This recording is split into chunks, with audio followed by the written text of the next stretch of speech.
All right, now that field work is basically done, we're just kind of coasting. Shouldn't really, I've been scouting beans. There's not really anything that I can see that needs any spraying, so hopefully we're good there. So there's not any spraying left to be done. Corn's all taken. We're basically in that coasting period of the tail end of summer where there's really not a whole lot going on as far as field work. So we might be seeing a little bit more of this guy. So earlier today I pulled the hood off of it and drug it back up in front of the shop and power washed it off. And while I was doing that, Dad did a bunch of rearranging and got stuff cleaned out of this side of the barn and got the other side of the barn cleaned up so that we have room to work on this thing.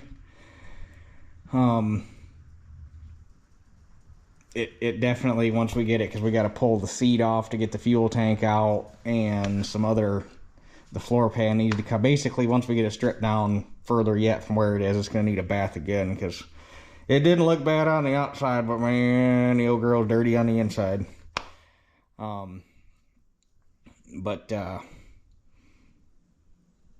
Anyhow, today, not going to do a whole lot to it, but I want to pull the starter off, because the guy we bought it from supposedly had it running a year ago ish, give or take. He said it didn't run very good, but he did have it running. So it's not, the odds are not very likely that it sat up, that if it sat up at all, it's not set up very hard if it was running just that long ago. And the guy we bought it from,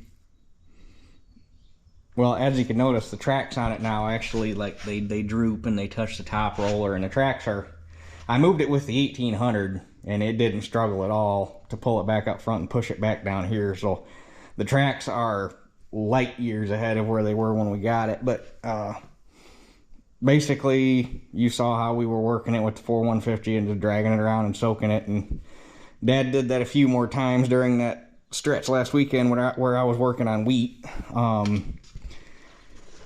And one of the days Dad was out there working, the guy we bought it from stopped and talked to him, and he was all excited that we got the tracks freed up, because I think he wants to see this thing running and driving too, because in all the years that he owned it, he probably only ever drove the thing about 100 yards. He never pushed dirt with it, never did anything, because he's not mechanically inclined, and he doesn't really have any equipment operating experience bigger than a lawnmower.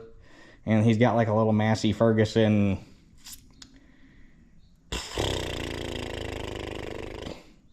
like 65 maybe. I'm not good on my Massey models. That seems about right. Like a little, like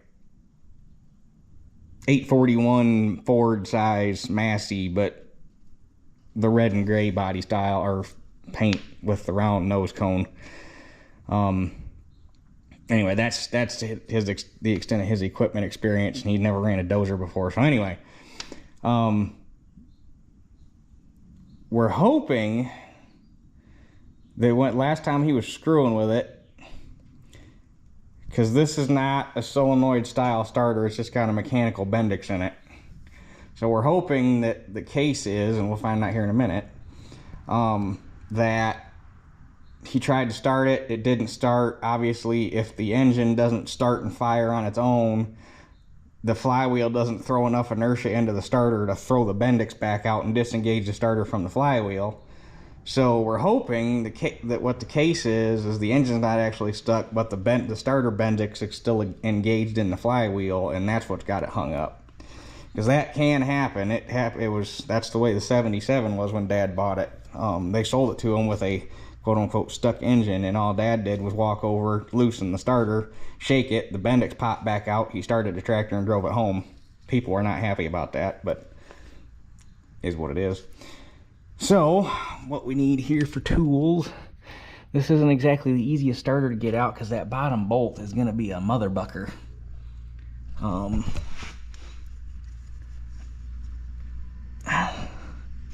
get to it from the bottom. Driving down the road.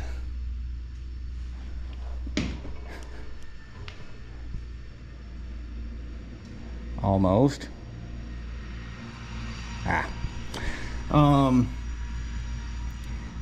So we gotta pull off the solenoid bracket because that's mounted on the top bolt, and undo the wires.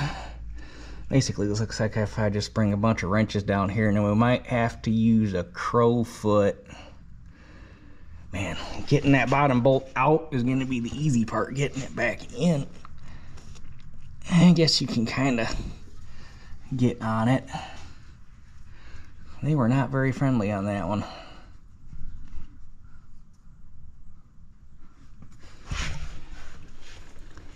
Of course, I guess too, the skid pan could probably come off and that'd make this easier, but I don't want to get into that project today. How many bolts are holding the skid pan on? Looks like 1, 2, 6 maybe.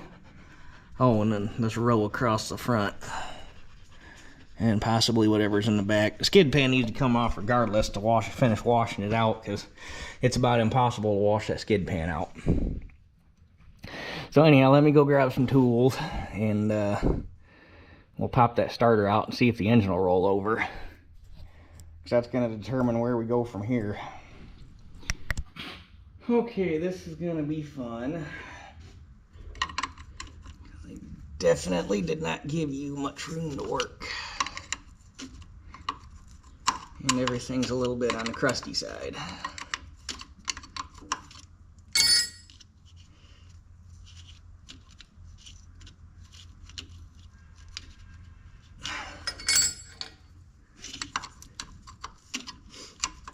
And even after power washing it, this whole thing still smells a lot like mouse piss, which is not very pleasant.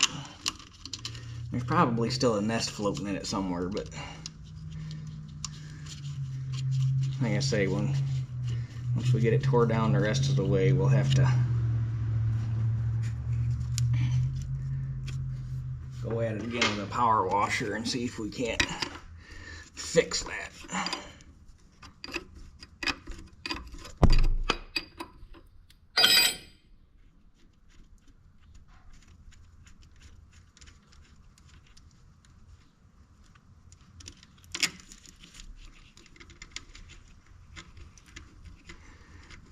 We're also planning on just having the starter and generator just rebuilt right off the bat, because there ain't no sense in fighting that.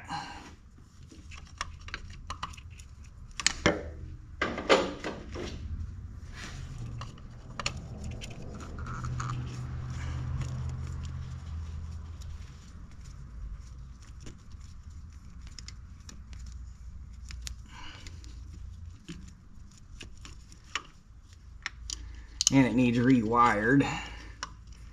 Hoping to find a pre-made wire harness for it.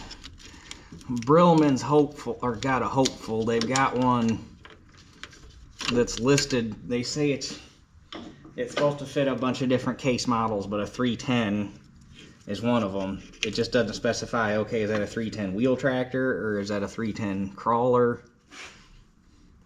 They don't say.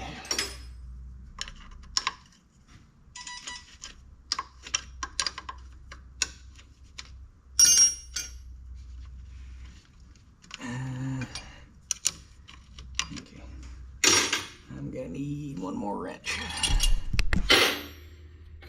I feel like there's a better place that you can mount that starter solenoid so that you don't have to take it off to take the starter off. There's plenty of room in here.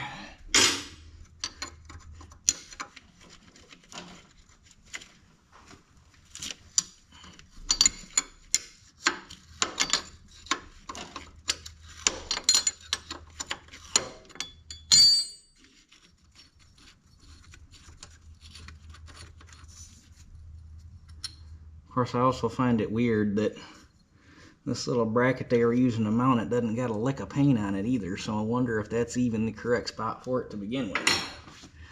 The book will tell. And now I have have to figure out what to do about the bottom bolt. I'm thinking I'm gonna have to use a crow's foot.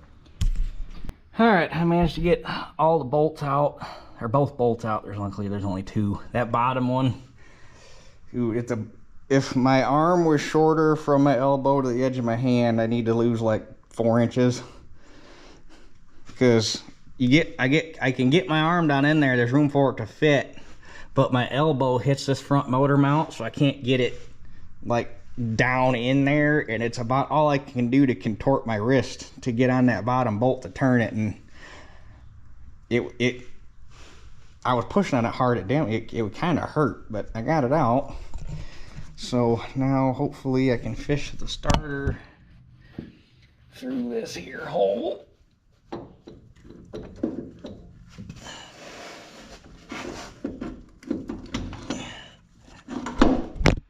Whoops, my bad. Hold on. And the Bendix is indeed stuck out.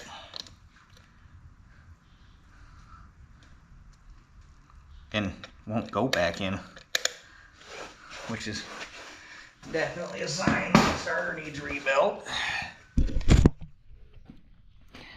So now maybe I'll get lucky and I can get, well, let me get a creeper, because the easiest thing to do is just going to be to stick a bar. Well, or do I want to? Surely if there's a valve stuck, I won't be able to roll it over hard enough by hand. I mean, the inside of the engine's clean. I can't believe there's any. Or do we just pull the valve cover? Because it's got a reusable rubber gasket. Not that it would be that hard to just buy a different gasket.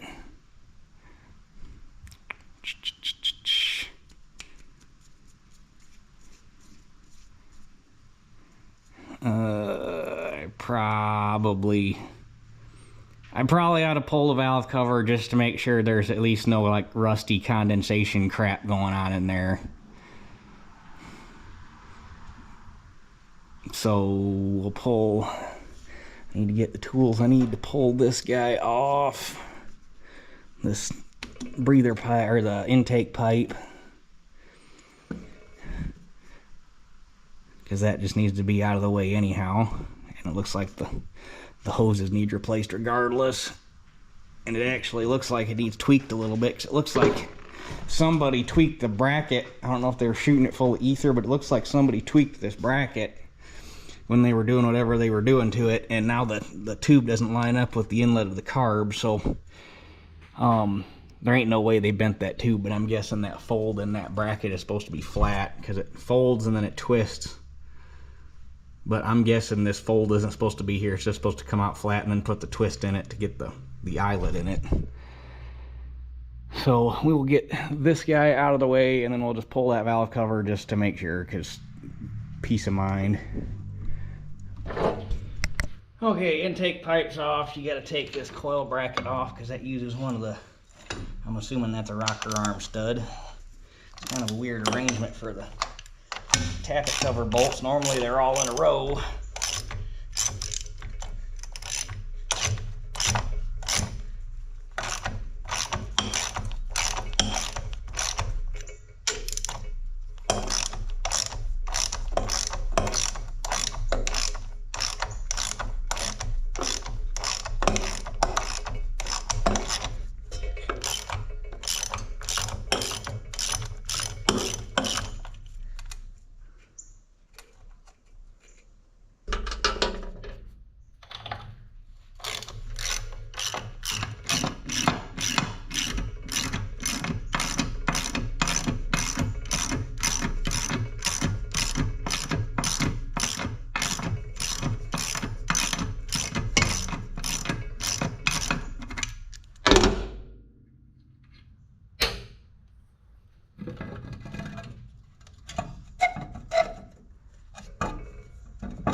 Hydraulic lines are in the way of getting the rocker arm cover off.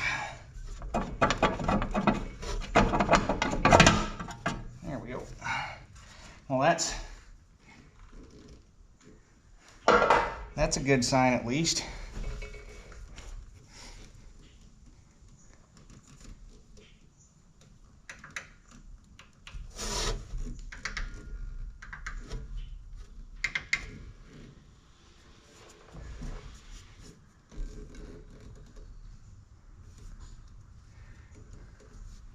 I don't see, there's a drop of water right there. What that could have been something from me power washing it, but I don't really see any signs of water infiltration, which is always welcome.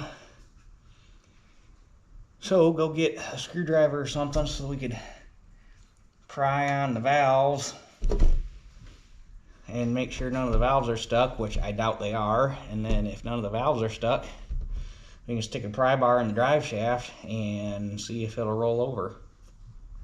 Okay, where can am I even in frame? I think so.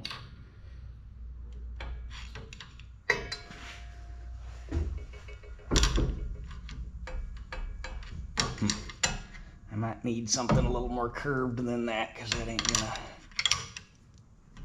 Oh, there we go.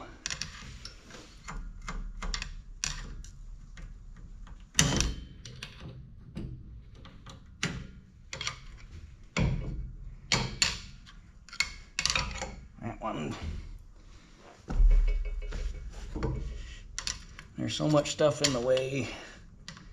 That one's not stuck. That one's good. That one's good. So I mean, it's pretty safe to assume that one's good, but it's already dang near to full extension. Oh, there we go. Got it. Okay, so none of the valves are stuck. While I have it opened up, though, I am gonna take an oil can and just lay some oil on that, because it's been sitting long enough. That's pretty dry. So I'll just take some. We got a squirt can full of engine oil. I'll just oil down that rocker arm assembly and go from there. It wouldn't surprise me though, some of these valves, that one might be going into exhaust, but it wouldn't surprise me if some of these valves don't need adjusted, because ain't none of them that are loose feel the same.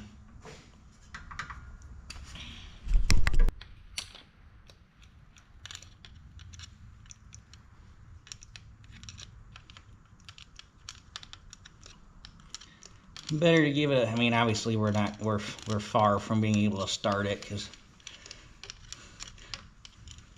the carburetor is going to need work and all sorts of stuff, but if we can get some lubrication on it now, start working stuff in.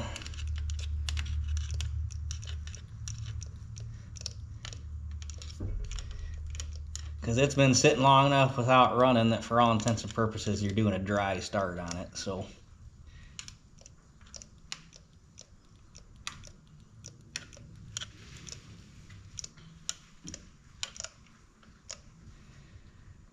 okay, now I'll throw the rocker arm cover back on it, just kind of loose. Like I say, the way them valves feel, I think that once we actually get it running, gonna want to run the overhead on this thing just to check, because none of those valves feel like they are set the same. All right.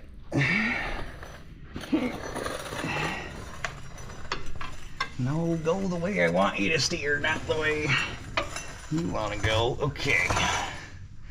So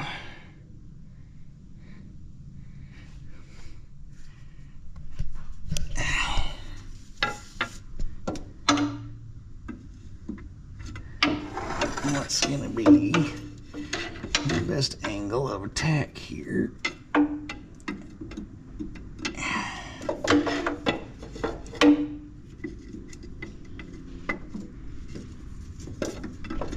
Trying to do this one-handed is interesting. And maybe this pry bar is not gonna work. Oh, there we go. Okay, let me set you out of the way here, where you can actually see, not looking at the ground.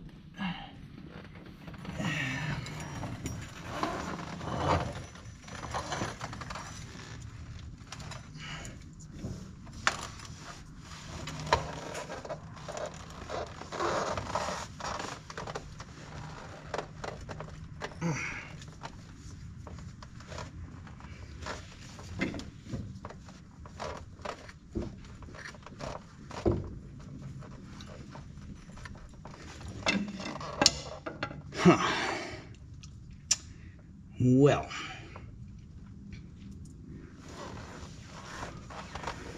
she appears still a little tight. I think I just had a victory. I came in here on the flywheel, on the ring gear, and I got it. Oh, there we go. Okay, now let me go back underneath, because I probably had a lot more mechanical advantage going there. I'm just going to set you guys where you can see the fan. That's going to... Okay, hang on. Un momento, por favor.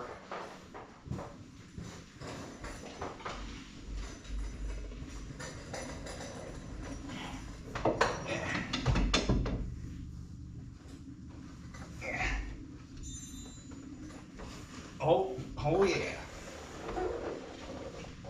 Yeah, baby. You know you wanted to. That's a good girl.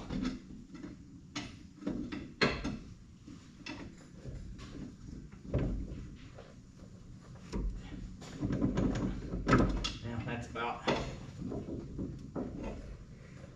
the extent of the room I got down here to roll it over.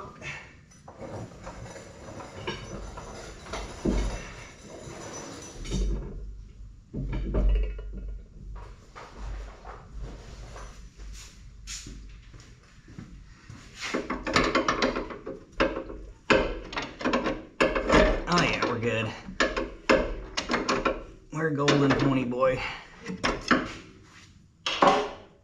So, I don't know if that belt's got enough traction left. Now that belt's too loose. But it's free. That's good. That makes things a whole lot easier. Sweet. But where did I set the starter? Right there. Something screwed up with the Bendix because the Bendix won't return. But it was definitely stuck out, which probably didn't help the situation none. Or we just needed more mechanical advantage at the flywheel. Either way, it's free, so good dealio. She wants to run, we just got to get her there. So now we need a carburetor kit, plug wires, ignition tune-up kit. Starter and generator need rebuilt because obviously the starter ain't gonna work. I mean, it would probably work, it just wouldn't. The Bendix isn't, something screwed up with the Bendix from being stuck out that long. Basically just everything that you would need for something that's been sitting outside this long. The carburetor being the biggest thing. Needs a fuel pump. You can still get the correct fuel pump for these. Somebody just hot wired in a regular automotive style electrical pump. The fuel line needs redone because somebody just put some stainless steel braided automotive fuel line on it that's incorrect. And then the big thing is we got to pull the seat assembly off and get the fuel tank out and see what we got to do to clean that fuel tank up. So yeah, but I think that's as far as I'm going to take it today because I got productive things that I really should be doing, but this thing was sitting here asking to be messed with, so I decided to mess with it. So far we're 2 for 2. We got the track's loose and the engine's loose. The big thing will be if the clutch is stuck, because like Dad said, that was one of the isms this thing had back when it was new and Granddad was using it regular, is apparently these had some sort of weird, because of the amount of clutching and stuff you do that just comes with the Dozer work part of it without being shuttle shift. Apparently these things had something other than a normal fiber clutch disc in them, and this thing was known to have the clutch stick in it.